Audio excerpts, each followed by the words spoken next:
yung sa mga kaibigan. Ayan, ito yung update sa atin ngayon. Okay ka lang ba? Alam ko hindi ka okay. Nagamit nga ako nito. Yung mga kaibigan, ito yung sitwasyon namin ngayon dito, no? Bahay. Yan o, yung karak ng bahay natin. Ayan o, sa ano na to, no? Sa likod ng bahay namin to, mga kaibigan. Punta tayo dito sa oh, yan o, napakalaki ng ano, wala na talaga mga kaibigan, no?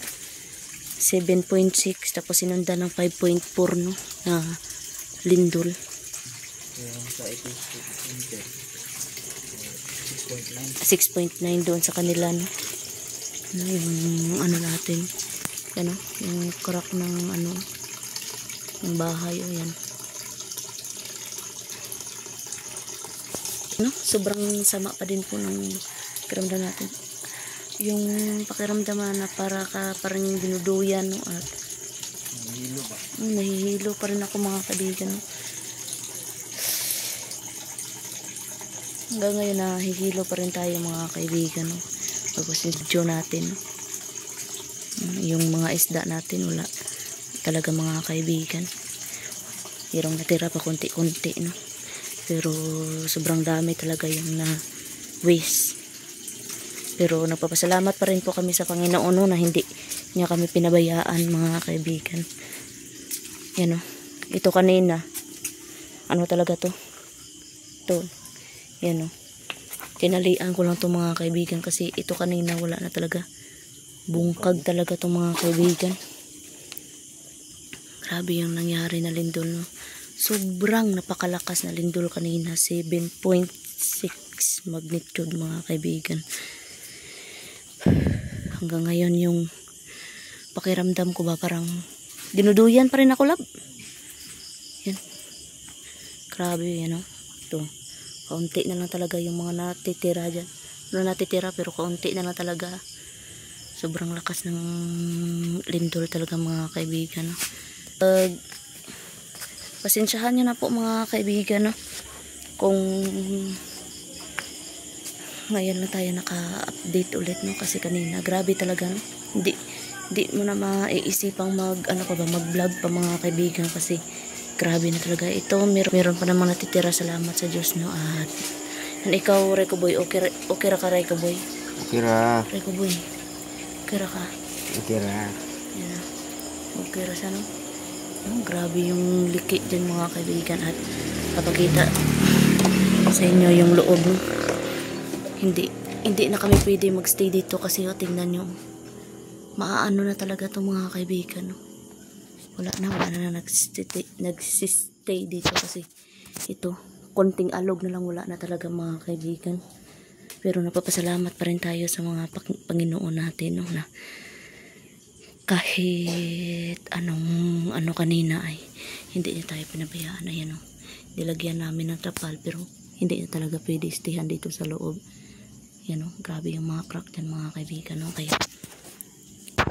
mga kaibigan, no? At ipagdasal nyo kami na maging okay kami mga kaibigan, no? At pakita natin yung sa labas. At syempre dyan kami, no? Dito lang talaga tayo sa labas pwedeng matulog, no? Yan,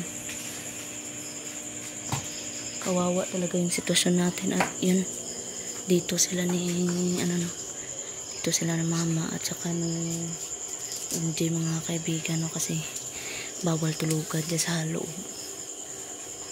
Kahit dyan lang, no? Pag lumindol ay pwede namang tumakbo agad dito sa labas, no? Bilis lang, hindi na namin to sasaraduhan, no? Kasi sobrang tagal kung sasaraduhan pa natin ito. At siyempre pakita ko din sa inyo yung sitwasyon ng bahay namin. Ayan, no? Ito talaga yung ito yung sinasabi ko na bawal talaga, no? Bawal talaga tulugan doon sa loob kasi isang ano na lang yan, wala na talaga yan mga kaibigan. Yan, grabe yung crack dyan. Ito yung kanina. Yan. Magpasensyahan nyo na po talaga mga kaibigan. At sana ipagdasal nyo kami na maging okay kami at wala nang sunod pa na ano, no, linto, no, kasi grabe na talaga yung pinsala sa amin, no. Sa lahat ng ano, kasi yung ibang bahay dito ay mga kahoy naman. Ito lang talaga yung amin yung naano sa sobrang lakas ng lindol. Grabe mga kaibigan, tingnan nyo. Kung ayusin nyo, no, ay kukuhanin talaga yan lahat. Kasi yan, ano na yan eh, marupok na yung mga kaibigan eh. Di na pwedeng ayusin to. Yan. Grabe. Nakita nyo naman na yung ano, no, yung pag video ko yan kanina. Meron pang ano dyan, meron pang pedicab dyan ng mga kaibigan. At yan, no, kaya masama yung pakiramdam yan. Kabuhi ba? Isip mura yan kanina. Ako kanina, grabe yung panginginig natin mga kaibigan. Diyan lang po kami matutulog. Ayan, no? Kahit sobrang daming lamok, bahala na mga kaibigan. Importante, safety lang po. No? At yan mga kaibigan. Tulungan nyo kami sa ano, pagdarasal mga kaibigan na magiging okay din ang lahat.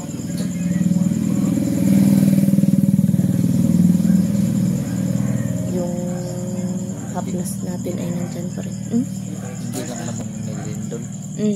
Meron din sa Luzon, Visayas, sa dito sa Mindanao. Pero dito So, talaga, yung malakas talaga. pinakamalakas. 7.6. 7.6 talaga yung lindol dito. Ng lindol na yun. Naglagay lang po kami ng katol dyan. No? Kung naka-video pa tayo kanina sa pag-actual na paglindol talaga, makita talaga ang kanyang lakas. Pero wala na yun sa Wala na yun sa pag-iisip natin. No? isip natin yung pagiging vlogger. Wag dangdong ka sa crucial nga situation. Kaya nga. Pero katong 5.4 na video na ko to ganina. Pero mas kusog yung to ganina yung ano, yung 7.6. O ditong pinakakusog. Tuma na kasi kami nung nakaraan taon nung 2023 yung 6.1. 6.1 yun. Gumuho yung namin. Pero maliit pa lang yun. Ito, sobrang laki na talaga.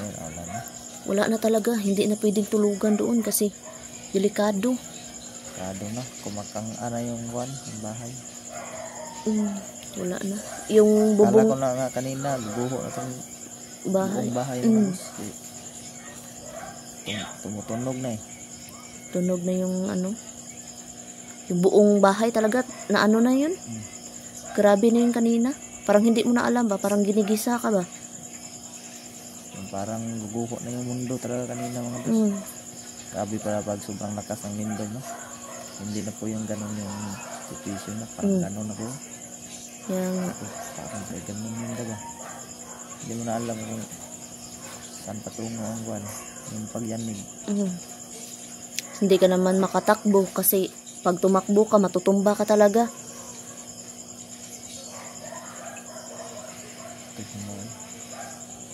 Grabe, parang kusuga dyan.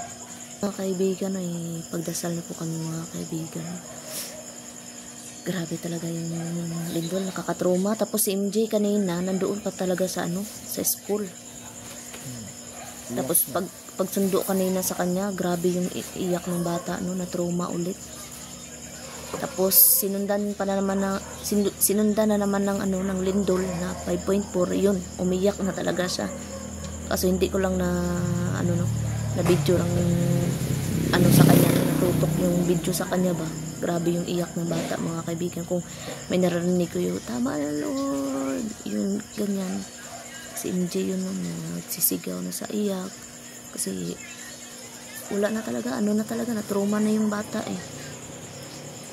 Grabe, kaya kahit saan man tayo sulok ng Mindanao ngayon, Luzon, Visayas, Mindanao, ay palagi tayo mag-iingat, no? Huwag natin kalimutan talaga yung Panginoon, no? Magdasal tayo mga kaibigan, keep safe everyone, at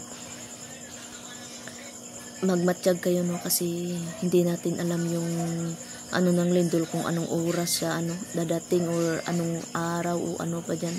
Basta palagi tayong mag-iingat, no. Yun lang po mga kaibigan, no. Salamat. Keep safe everyone. Keep praying at mananaig din ang tulong ng Panginoon sa atin, no. Balik loob lang tayo sa Kanya, no. Salamat sa inyong lahat.